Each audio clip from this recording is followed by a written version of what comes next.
Next question, what is composite type in Postgres? A composite key, we can say that.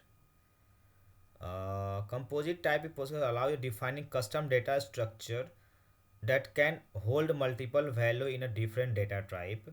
It enable you to create user defined type composed of existing data type.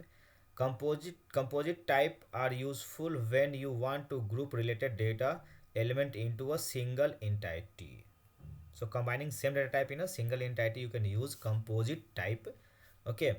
To defining composite type, you can create type statement. Here is an example. Create type statement. You have passed the column name as a, and then you have to just pass that all the means address means you have a street, city, or you can post no, postal code, you can use that, or a postal area, you can use that. So this is an example to create composite type key. Okay.